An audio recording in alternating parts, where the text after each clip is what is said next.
ಸದಾಗಮೈಕ ವಿಜ್ಞೇಯಂ ಸಮತೀತಕ್ಷರಾಕ್ಷರಂ ನಾರಾಯಣಂ ಸದಾ ವಂದೇ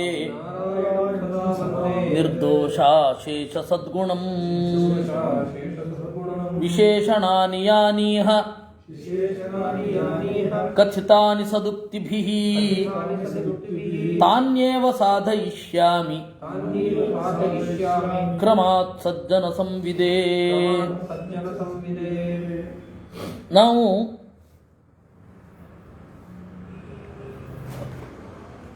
ನಚ ಅನಿತ್ಯತ್ವೇ ಶ್ರುತಿಃ ವೇದಃ ಇತ್ಯಾದಿ ವಿಶೇಷ ಶಬ್ದಃ ಯುಜ್ಯತೆ. ಈ ವಾಂಗ್ಮಯ ಅನಿತ್ಯ ಆದರೆ ಶ್ರುತಿ ವೇದ ಆಮ್ನಾಯ ಇತ್ಯಾದಿ ಪರ್ಟಿಕ್ಯುಲರ್ ಟರ್ಮ್ ಇರ್ತಾ ಇರಲಿಲ್ಲ ಈ ಮಾತಿಗೆ. ಯಾಕೆ ವೇದ ಅಂತ ಕರೀತಾರೆ? ವೇದಾಸ್ತೆ ನಿತ್ಯ ವಿನ್ನತ್ವಾತ್. ವಿನ್ನ ಅಂದರೆ ಲಬ್ಧ, ವಿನ್ನ ಅಂದರೆ ಇರೋದು, ನಿತ್ಯ ವಿನ್ನತ್ವಾತ್ ಯಾವಾಗಲೂ ಇರುತ್ತೆ. ಕಾಳಿದಾಸನ ರಘುವಂಶ ಕಾಳಿದಾಸನಿಗಿಂತ ಮುಂಚೆ ಇರಲಿಲ್ಲ. ಬಹಳ ಮುಂದೆ ಹೋದರೂ ಕೂಡ ಕಾಳಿದಾಸನ ರಘುವಂಶ ಇರೋಲ್ಲ.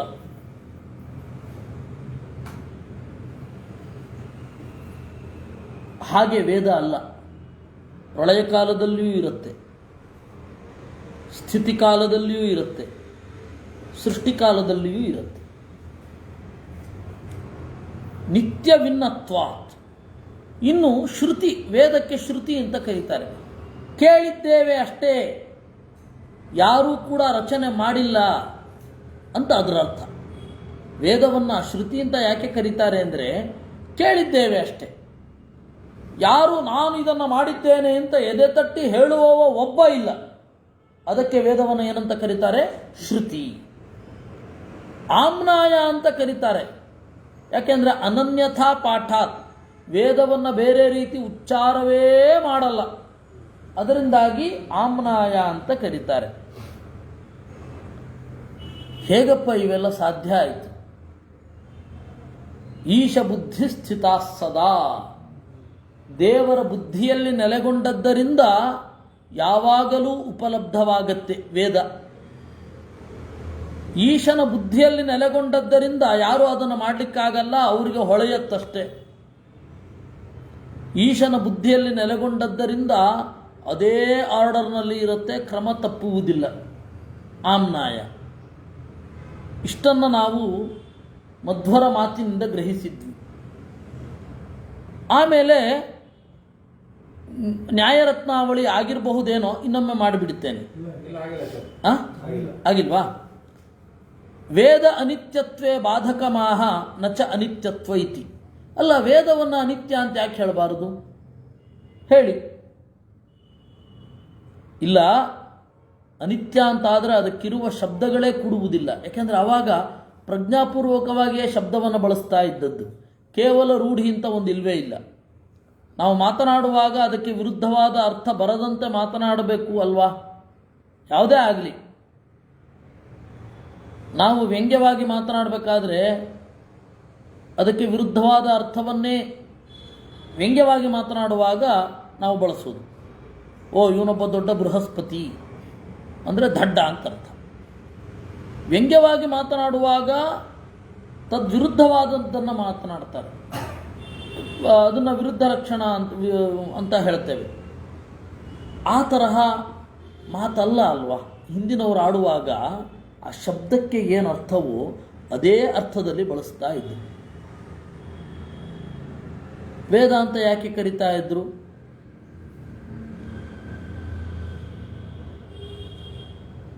ನಿತ್ಯ ಭಿನ್ನತ್ವಾತ್, ಯಾವಾಗಲೂ ಸಿಗತ್ತೆ. ಆದ್ದರಿಂದ ಪೌರುಷೇಯ ಗ್ರಂಥೇಶು ಸ್ಮೃತ್ಯಾದಿಷು ಅವಿದ್ಯಮಾನ ವೇದಾದಿ ಶಬ್ದ ಪ್ರಯೋಗೋ ವೇದೇಶು ಅಪೌರುಷೇಯತ್ವಾಭಾವೇ ನಿರರ್ಥಕ ಸ್ಯಾತ್. ಮನುಸ್ಮೃತಿ, ಯಾಜ್ಞವಲ್ಕ್ಯ ಸ್ಮೃತಿ ಮೊದಲಾದ ಸ್ಮೃತಿ ಗ್ರಂಥಗಳಲ್ಲಿ ಮಹಾಭಾರತ ಇತ್ಯಾದಿಗಳಲ್ಲಿ ವೇದಾಂತ ಶಬ್ದ ಬಳಕೆಯಲ್ಲಿಲ್ಲ.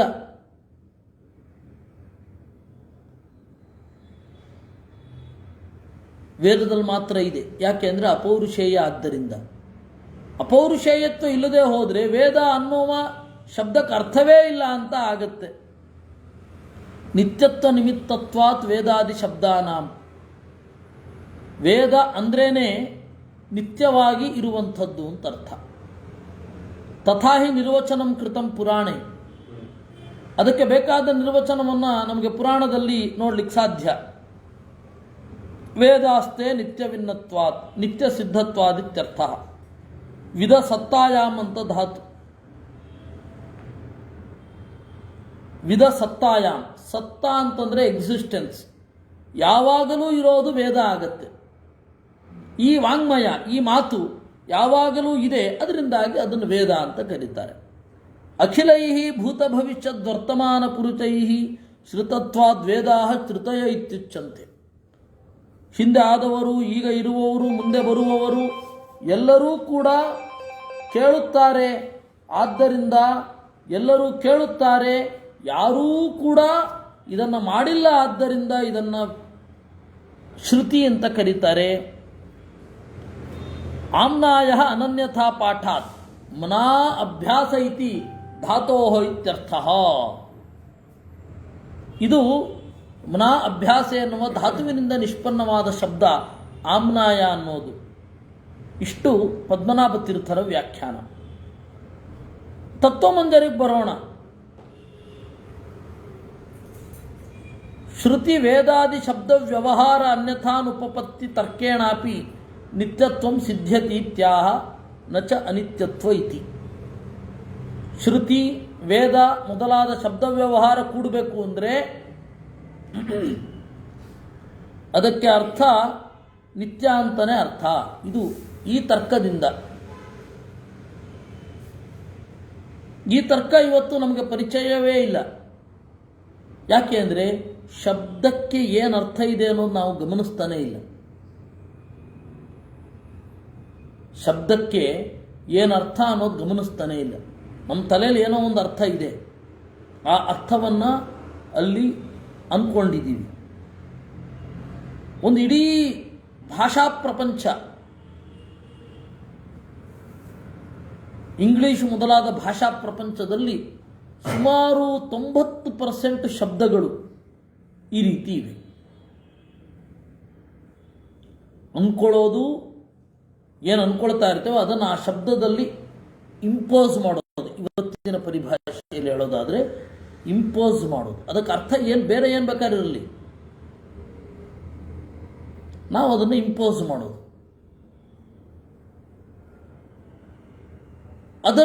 ಅದರ ಪರಿಭಾಷೆಯಿಂದ ಕನ್ನಡ ಮೊದಲಾದ ವಾಸ್ತವಕ್ಕೆ ಅತ್ಯಂತ ಹತ್ತಿರ ಇದ್ದ ಭಾಷೆ ಒಂದು ಕಾಲದಲ್ಲಿ, ಈಗ ಅದು ದೂರ ಸರಿದಿದೆ. ನಮ್ಮ ಅಭಿಪ್ರಾಯವನ್ನು ಎಕ್ಸ್ಪ್ರೆಸ್ ಮಾಡಲಿಕ್ಕೆ ಮಾತ್ರ ನಾವು ಈ ಭಾಷೆಯನ್ನು ಬಳಸುವುದು. ನಮ್ಮ ಅಭಿಪ್ರಾಯ ಯಾವ ಶಬ್ದಕ್ಕೆ ಏನು ಬೇಕಾದರೂ ಅರ್ಥವನ್ನು ಹೇಳಬಹುದು. ಅದು ಇವತ್ತಿನ ಪರಿಭಾಷೆ. ಅದರಿಂದ ನೋಡಿ, ದೇವರು ಅಂತ ಒಂದು ಶಬ್ದ ಇರಬೇಕಾದ್ರೆ ದೇವರನ್ನು ಒಬ್ಬ ವ್ಯಕ್ತಿ ಇರಲೇಬೇಕಲ್ವಾ? ವಸ್ತು ಇಲ್ಲದೆ ಆ ಹೆಸರು ಹೇಗೆ ಬಂತು ಅಂತ ನಾವಿವತ್ತು ಕೇಳಲಿಕ್ಕಾಗಲ್ಲ. ಯಾಕೆ ಹೇಳಿ? ಆ ತರ್ಕ ಈಗಿನ ಜನರಿಗೆ ಅಪರಿಚಿತ, ಗೊತ್ತೇ ಇಲ್ಲ. ಪದ ಇದೆ ಅಂದಮೇಲೆ ಪದಾರ್ಥ ಇರಬೇಕು. ಸಂಸ್ಕೃತದವರು ಐಸ್ ಕ್ರೀಮ್ ಕಂಡುಹಿಡಿದಿದ್ರೆ ಅದಕ್ಕೆ ಸಂಸ್ಕೃತದಲ್ಲೇ ಐಸ್ ಕ್ರೀಮ್ ಅನ್ನುವ ಪದಕ್ಕೆ ಅರ್ಥ, ಐಸ್ ಕ್ರೀಮ್ ಅನ್ನುವ ವಸ್ತುವಿಗೆ ಪದ ಇರಬೇಕಿತ್ತು. ಇಲ್ಲ. ಟ್ಯಾಂಕ್ ಪದ ಇಲ್ಲ. ಟ್ಯಾಂಕ್ ಅಂದರೆ ಓವರ್ ಹೆಡ್ ಟ್ಯಾಂಕ್ ಅಂತ ನಮಗೆ ಮಾತ್ರ ಗೊತ್ತಿರೋದು. ಅಲ್ಲಿ ಟ್ಯಾಂಕ್ ಅಂದರೆ ಕೊಳ ಅಂತನೂ ಅರ್ಥ ಆಗತ್ತೆ ಅಲ್ಲಿ ಇಂಗ್ಲೀಷಿನಲ್ಲಿ. ನಮ್ಮಲ್ಲಿ ಅದಿಲ್ವಲ್ಲ. ಈ ಶಶ ವಿಷಾಣ ಪದಾರ್ಥನೇ ಇಲ್ಲ, ಪದ ಇದೆಯಲ್ಲ. ಅಲ್ಲ, ಶಶ ಬೇರೆ ಇದೆ, ವಿಷಾಣ ಬೇರೆ ಇದೆ.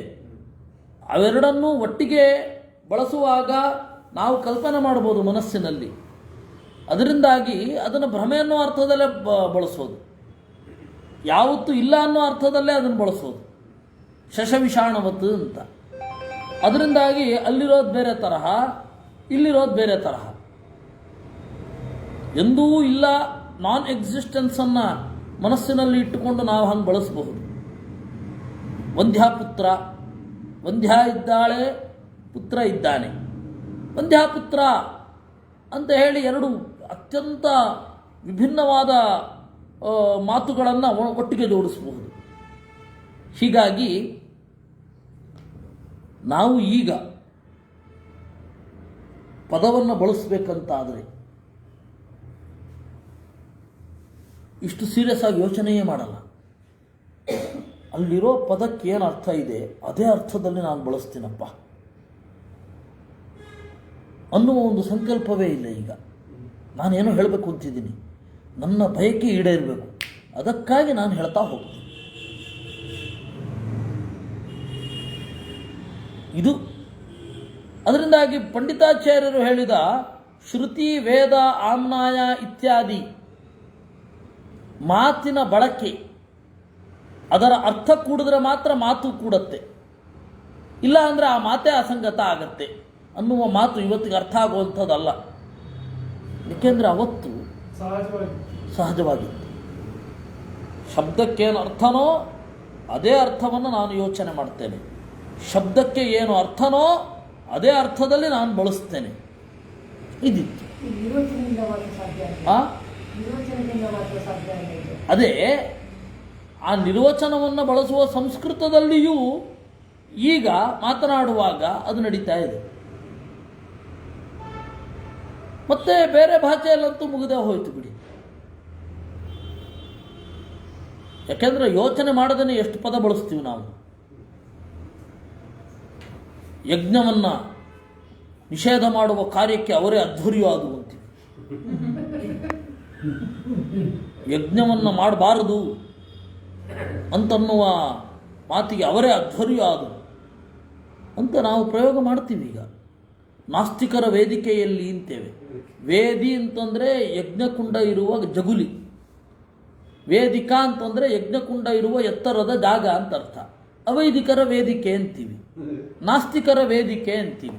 ಅಂದರೆ ನಾವು ಪದವನ್ನು ಪ್ರಯೋಗ ಮಾಡುವಾಗ ಸೀರಿಯಸ್ ಆಗಿ ಅದರ ಬಗ್ಗೆ ವಾಟ್ ವಿ ಮೀನ್ ಅಂತ ಹೇಳಿ ಇಲ್ಲ. ನಮ್ಮ ಬಗ್ಗೆ ನಮಗೆ ಸೀರಿಯಸ್ನೆಸ್ ಇಲ್ಲದೆ ಹೋದರೆ ಬೇರೆ ವಸ್ತುಗಳು ನಮ್ಗೆ ತಿಳಿಬೇಕು ಅಂತ ಹೆಂಗೆ ಎಕ್ಸ್ಪೆಕ್ಟ್ ಮಾಡ್ತಾ ಇದ್ದೀವಿ ನಾವು?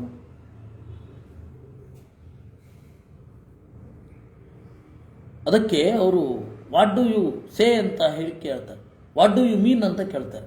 ಇವನು ಹೇಳಬೇಕು I mean what I say. ನಾನು ಹೇಳ್ತಾ ಇರೋದನ್ನೇ ಇಂಟೆನ್ಷನಲಿ ಇಟ್ಕೊಂಡಿದ್ದೇನೆ ಅಂತ ಹೇಳಬೇಕಾ? ಹೇಳಿಬಿಟ್ರೆ ಮುಗೀತು. ಇಂಟೆನ್ಷನ್ ಇದೆ ಅಂತಲೇ ಅರ್ಥ.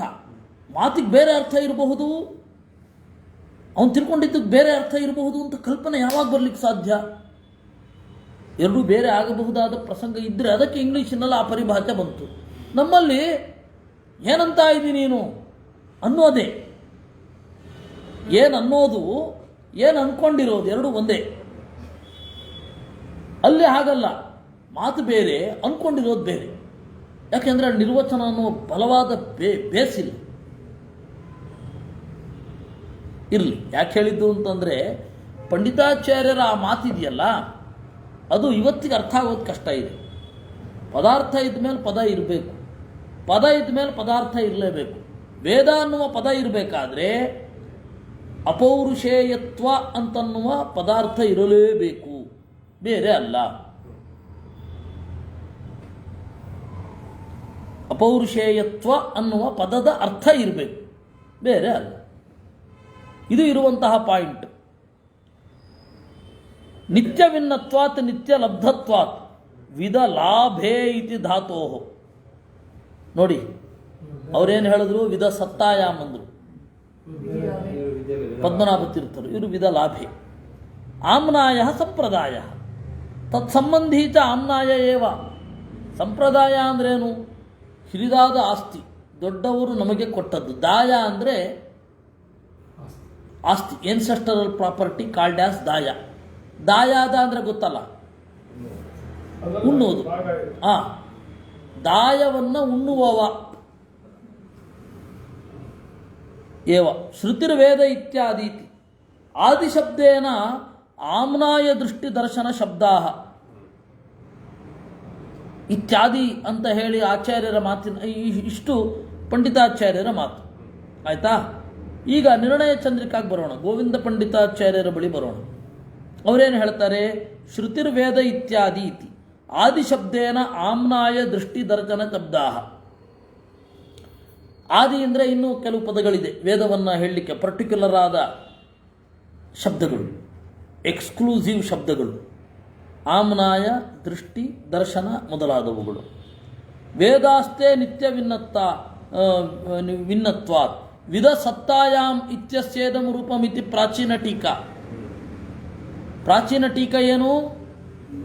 ವಿಧ ಸತ್ತಾಯಾಮ್ ನಿತ್ಯಂ ವಿದ್ಯಂತ ಇತಿ ನಿತ್ಯ ವಿನ್ನಾಹ ತಥಾ ಹಿ ಆಹುಃ ವೈಯಾಕರಣಾಃ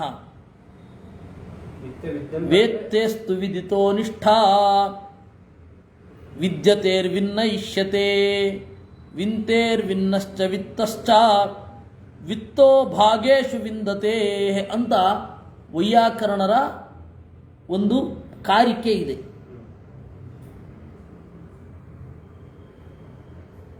ವಿದಿತಃ ವಿದಧಾತು, ಅದರ ಮೇಲೆ ಸತ್ತಾ ಅನ್ನೋದು ಬಂದು ನಿಷ್ಠಾ. ನಿಷ್ಠಾ ಅಂದರೆ ಕ್ತಪ್ರತ್ಯಯ ಮತ್ತು ಕ್ತವತು ಪ್ರತ್ಯಯ ಎರಡನ್ನ ಸಂಸ್ಕೃತದಲ್ಲಿ ನಿಷ್ಠಾ ಅಂತ ಕರೀತಾರೆ. ಇವಾಗ ಕೃತ ಅನ್ನುವಲ್ಲಿ ನೋಡಿ ಕ್ತಪ್ರತ್ಯಯ ಇದೆ, ಕರ್ತುಮ್ ಅನ್ನುವಲ್ಲಿ ತುಮನ್ ಪ್ರತ್ಯಯ ಇದೆ. ಕ್ತವತು ಕೃತವಾನ್, ಕೃತ ಮತ್ತು ಕೃತವಾನ್, ಕರ್ತುಮ್ ಅಲ್ಲ ತುಮನ್ನದು, ಕ್ತಕ್ತವತು ಅಂತ ಎರಡು. ಈ ಕ್ತಪ್ರತ್ಯಯ ಮತ್ತು ಕ್ತವತು ಪ್ರತ್ಯಯ ಎರಡು ಸೇರಿ ಅದನ್ನು ಏನಂತ ಕರೀತಾರೆ? ನಿಷ್ಠಾ ಅಂತ ಕರೀತಾರೆ. Nishtha that is the technical term. ಈ ಎರಡು ಪ್ರತ್ಯಯವನ್ನು ನಿಷ್ಠಾ ಅಂತ ಕರೀತಾರೆ. ವಿಧ ಸತ್ತಾಯಾಮ್ ಅನ್ನುವ ಧಾತು ಬರುತ್ತೆ ಆಯ್ತಾ. ಅದರ ಮೇಲೆ ನಿಷ್ಠಾ ಬಂದಾಗ ವಿನ್ನ ಅಂತ ರೂಪ ಆಗತ್ತೆ, ಅವಾಗ ವೇದಾಂತನೂ ರೂಪ ಆಗತ್ತೆ. ಇನ್ನು ಕೆಲವೊಮ್ಮೆ ಇನ್ನೊಂದು ರೂಪ ಇದೆಯಲ್ಲ ವಿಧ ಲಾಭೆ ಅಂತ, ಅಲ್ಲಿಯೂ ವಿಂದತೆ ಅಂತ ಆಗತ್ತೆ. ಅದರ ರೂಪ ವಿತ್ತ ಅಂತ ಆಗತ್ತೆ. ವಿತ್ತ ಅಂದರೆ ಪಡೆದದ್ದು. ಪಡೆದದ್ರಲ್ಲಿ ಶ್ರೇಷ್ಠವಾದದ್ದು ಯಾವುದು? ಅದೇ ಹಣ. ವಿತ್ತ. ಎಲ್ಲವನ್ನ ಪಡಿತೇವೆ, ಆದರೆ ಪಡೆದದ್ದು ಅಂತ ಗುರುತಿಸೋದು ಹಣವನ್ನು ಮಾತ್ರ. ಹೀಗಾಗಿ ಅದು ವಿತ್ತ.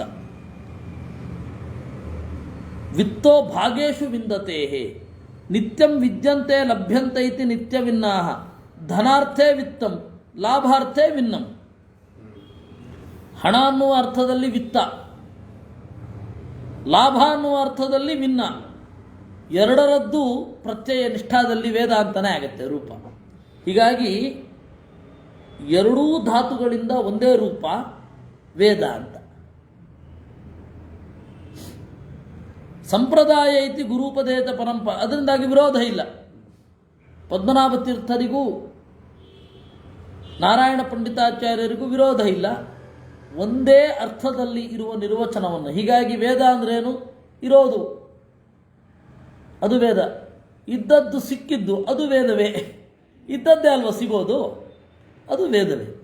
ಅದರಿಂದಾಗಿ ಒಂದೇ ಪದಾರ್ಥದ ಎರಡು ಮುಖವನ್ನು, ಎರಡು ಮಗ್ಗುಲನ್ನು ಇಬ್ಬರು ಮಹನೀಯರು ತೆಗೆದಿಟ್ಟಿದ್ದಾರೆ.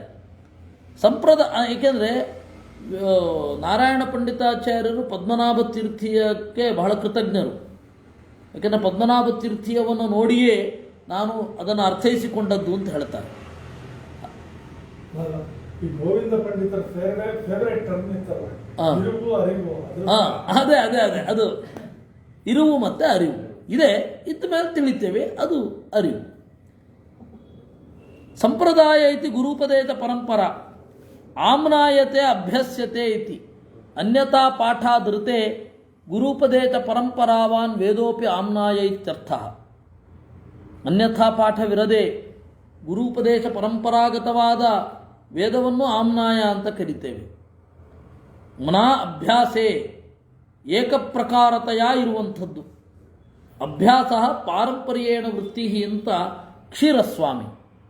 ಆಮ್ನಾಯ ಅಧ್ಯಯನೇ ವೇದೆ ಸಂಪ್ರದಾಯೇ ಕುಲೇಪಿತ ಇತಿ ಯಾದವ ಪ್ರಕಾಶಾಚಾರ್ಯ. ಆಮ್ನಾಯ ಅಂದರೆ ಅಧ್ಯಯನ ಅಂತ ಅರ್ಥ ಆಗತ್ತೆ, ವೇದ ಅಂತ ಅರ್ಥ ಆಗತ್ತೆ, ಸಂಪ್ರದಾಯ ಅಂತ ಅರ್ಥ ಆಗತ್ತೆ, ಕುಲ ಅಂತ ಅರ್ಥ ಆಗತ್ತೆ. ಕಥಂ ಅನನ್ಯಥಾ ಪಾಠ, ಹೇಗೆ ಬದಲಾಗೋದೇ ಇಲ್ವಲ್ಲ ವೇದ, ಹೇಗೆ ಬದಲಾಗದೇ ಇರುತ್ತೆ? ಅಯ್ಯೋ, ಈಶ ಬುದ್ಧಿ ಸ್ಥಿತತ್ವ, ದೇವರು ಯಾವಾಗಲೂ ಇರ್ತಾನೆ, ದೇವರ ಬುದ್ಧಿ ಯಾವಾಗಲೂ ಇರುತ್ತೆ, ಯಾವಾಗಲೂ ಇರುವ ದೇವರ ಬುದ್ಧಿಯಲ್ಲಿ ಯಾವಾಗಲೂ ನೆಲೆಗೊಂಡ ತಾಹಿತ್ಯ ಅದು ವೇದ. ನನು ಪುರಾಣೇಶ್ವಪಿ ಈಶ ಬುದ್ಧಿ ಸ್ಥಿತಾನಿ ಪ್ರಳಯೇಪಿ, ಅಲ್ಲ ಪುರಾಣದಲ್ಲಿಯೂ ಇದೆಯಲ್ಲ ಈ ಲಕ್ಷಣ, ಯಾವಾಗಲೂ ದೇವರ ಬುದ್ಧಿಯಲ್ಲಿರುತ್ತೆ.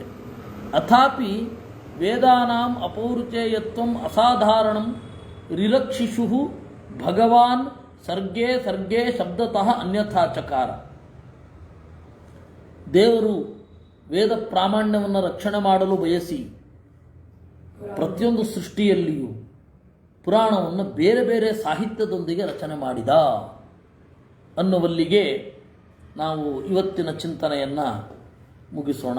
ಮುಂದೆ ನಚ ನಿತ್ಯತ್ವಂ ವಿನಾ ಇತ್ಯಾದಿಗಳಿದೆ, ಅದನ್ನು ಮುಂದಿನ ವಾರ ನೋಡೋಣ. ಕೃಷ್ಣಾರ್ಪಣಮಸ್ತು.